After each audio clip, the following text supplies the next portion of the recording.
Ambulance तेज रफ्तार से hospital की ओर दौड़ रही थी। मुंह पर लगे ऑक्सीजन मास्क के बावजूद स्वाति की उखड़ी सांसें सामान्य नहीं हो पा रही थीं। उसकी बड़ी बड़ी आंखें बहुत कुछ कहने को बेताब थीं, लेकिन होंठ चिपक से गए थे। हैरान परेशान बैठा राजन सोच रहा था, ये क्या हो गया, कैसे हो गया। अनहोनी की आशंका से उसका दिल जोर से धड़क रहा था। स्वाति की उखड़ती सांसों ने राजन के पूरे अस्तित्व को झकझोर कर रख दिया। उसे खो देने का भय राजन के चेहरे पर साफ दिखाई दे रहा था। 10 साल हो गए स्वाति और राजन की शादी को। दोनों के बीच बेइंतहा प्यार था।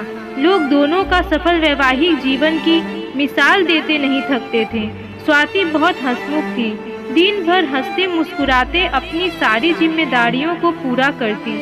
राजन की वक्त बेवक्त की गुहार पर दौड़ी चली जाती। बड़ा लाड़ आता उसे अपने पति देव पर। कभी तौलिया भूल जाता तो कभी मुंह पर साबुन लगाकर सावर न ढूंढ पाने की शिकायत करता। कभी कमीज का बटन खुद ही ढीला करके फिर पहने ही पहने टकवाता। स्वाति के लिए उसकी सुबह राजन से थी, शाम राजन से थी। उसकी जिंदगी राजन से शुरू होकर राजन पर ही खत्म हो जाती थी। जब सब कुछ सहज ही उपलब्ध हो तो वो बेमोल हो जाती है। कुछ लोग कभी तृप्त नहीं होते। राजन भी उन्हीं लोगों में से था।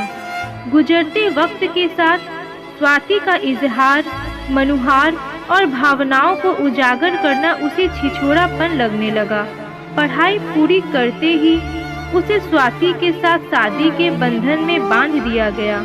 तो पढ़ाई लिखाई गेम्स में टॉप पर रहने वाला राजन एक अदद हस्बैंड बनकर रह गया। ऑफिस के काम और टीवी चैटिंग से कब तक मन बहलाता। धीरे धीरे उसका मन घर में कम, दोस्तों की मंडली में ज्यादा रमने लगा। उनके आजाद ख्याल, मॉडर्न लाइफस्टाइल, गर्लफ्रेंड के साथ बिताए रंगीन पलों के किस्से उसे एक अबूझ मोहक परिवेश में ले गए। उसे अपना और स्वाति का प्यार मैकेनिकल लगने लगा। जहाँ भी वो दो यंग कपल्स को देखता तो एक अबूझ सी कसक उठती। उसके अंदर का शोर सारे बंधन तोड़ उन्मुक्त जीवन को प्रेरित करने लगता। जहाँ स्वाति के मन में बेपनाह प्यार उपनता, वहीं अब राजन का अतृप्त मन उसकी फ्लर्टिंग करने की चाहत जहर बनकर बाहर आने को आतुर रहती। इसी दौरान उसकी मुलाकात फुल ऑफ एटीट्यूड, स्मार्ट, खूबसूरत, नाच नखरों से भरी हुई सीमा से हुई। ऑफिस में उसका नया नया ट्रांसफर हुआ था। राजन उसका गाइड बन उसके इर्द गिर्द फिरता रहता। घर में आया के रूप में स्वाति थी जो उसकी दीवानी थी, और बाहर ऐसी काया थी जिसका वो दीवाना था। सुबह सुबह ही वो शुरू हो जाता, ऑफिस में कॉन्फ्रेंस है, मेरे कपड़े निकाल देना, और हाँ प्लीज़ मेरा जूता भी पॉलिश कर देना, मेरी गॉगल्स निकाल देना। अगले ही पल ऑर्डर बजाता, बहुत देर हो गई है, जल्दी करो, नाश्ता टेबल पर रख देना, और हाँ टिफिन मत देना, आज ऑफिस में ही लंच है। इन सब के बीच वो प्लीज, डियर और डार्लिंग की गुगली देना भी न भूलता। स्वाति भाव विभोर होकर उसकी हर डिमांड पूरी करती जाती। धीरे धीरे राजन और सीमा का प्यार परवान चढ़ने लगा। सीमा बेहद शौकीन और फैशन प्रस्त थी, बस कमाना और खर्च करना। मौका मिलते ही दोनों शॉपिंग या कभी मॉल निकल जाते। राजन की बुझी बुझी मनोदशा अब चिंता का विषय बनने लगी थी। स्वाति कभी पूछती तो राजन ऑफिस में ज़्यादा काम है या प्रोजेक्ट की डेडलाइन है का बहाना बनाकर टाल जाता। स्वाति की तो एक ही तमन्ना थी कि राजन खुश रहे। उसने न कभी राजन से कोई फरमाइश की थी, ना ही कभी कोई जिद। उसके इसी व्यवहार ने राजन को लापरवाह बना दिया था। आईसीयू में स्वाति की हालात में कोई सुधार नहीं हो रहा था।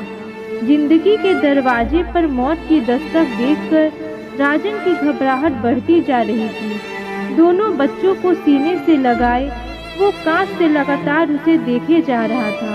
मन कर रहा था चीख चीख कर कहे, स्वाति उठो, मैं तुम्हारे बिना नहीं रह सकता। दृश्य पर दृश्य वो बातें उसके जहन में घूमने लगी थी। जब जब उसने स्वाति की भावनाओं को ठेस पहुंचाई थी, उसकी आत्मा उसे कचोट रही थी। यह तुम्हारी ही करनी का फल है। तुम स्वाति को छोड़ना चाहते थे, देखो अब वो खुद तुम्हें छोड़कर जा रही है। नहीं, वो चीख पड़ा। तभी सीमा का फोन आ गया। जानू, कहाँ हो तुम? सिटी हॉस्पिटल में। क्यों, क्या हुआ? स्वाति को हार्ट अटैक आया है। ये स्वाति कौन है? मेरी पत्नी, उसकी हालत गंभीर है। राजन, तुम शादीशुदा हो? हाँ, और मेरे 2 बच्चे भी हैं। सीमा गुस्से में पैर पटकती हॉस्पिटल पहुंची। राजन को बहुत खरी खोटी सुनाना चाहती थी, लेकिन राजन की लाल सूजी आंखें, बिखरे बाल, शर्ट के बेहतर टीवी से लगे बटन देखकर उसने चुप रहना ही मुनासिब समझा। मैं स्वाति के बिना नहीं जी पाऊंगा। राजन दहाड़े मार कर रो रहा था। सीमा फटी फटी आंखों से राजन को देख रही थी। दिन में कई बार आई लव यू की गुहार लगाने वाला राजन असली था या ये राजन असली है जो उसके सामने खड़ा है? उसने राजन की हिम्मत बढ़ाई। डोंट वरी राजन, सब ठीक हो जाएगा। अगर स्वाति को कुछ हो गया तो? राजन का अविश्वास उसकी आंखों में तैर आया। मैं हूँ न राजन, तुम मुझसे शादी करना चाहते थे ना? देखो, भगवान ने भी हमारी सुन ली। राजन ने तड़ाक से एक थप्पड़ सीमा के गाल पर जड़ दिया। गाल पकड़कर सीमा तिलमिला उठी। तुमने मुझे मारा? हाँ। तुम्हारी हिम्मत कैसे हुई ऐसा कहने की? मैं मूर्ख था। मेरे लिए जिंदगी मजा मस्ती का दूसरा नाम था, इसलिए तुमसे प्यार कर बैठा। एक ही रात में राजन के बदलाव को देखकर सीमा हैरान थी। मैंने स्वाति को खुद तुम्हारे बारे में बताया था। सब कुछ जानकर उसका चेहरा सफेद पड़ गया। ऐसा लग रहा था जैसे किसी ने उसके शरीर से जान ही निकाल ली हो। उसने मुझसे कहा, राजन, मैं तुमसे बहुत प्यार करती हूँ। तुम्हारी खुशी के लिए एक जन्म तो क्या, सैकड़ों जीवन कुर्बान कर सकती हूँ। तुम वही करो जिसमें तुम खुशी मिलती है। लेकिन एक सवाल जरूर पूछूंगी तुमसे, ये सब कब से चल रहा है? 2 साल से। 2 साल से तुम मुझसे झूठ बोलते आ रहे थे। सीमा की खूबसूरती, उसके नखरे, उसकी अदाएं ऐसी ही है कि मैं उसकी तरफ चुपचाप खींचता चला गया। मैं बेशर्मों की तरफ बोलता चला गया। वो नजरें झुकाए सुनती रही, फिर बोली, राजन, एक बात याद रखना, हमारी आवारा इच्छाएं उन्मादित लहरों की तरह होती हैं और लहरों पर घर नहीं बनाए जा सकते। घर बनता है समतल धरातल पर। स्वाति के एक एक शब्द ने मुझे अंदर तक कुरेद कर रख दिया। एक बार, सिर्फ एक बार ईश्वर मेरी प्रार्थना सुन ले और मेरी स्वाति को स्वस्थ कर दे। उससे अपने गुनाह की माफी मांगकर मैं प्रायश्चित करना चाहता हूँ।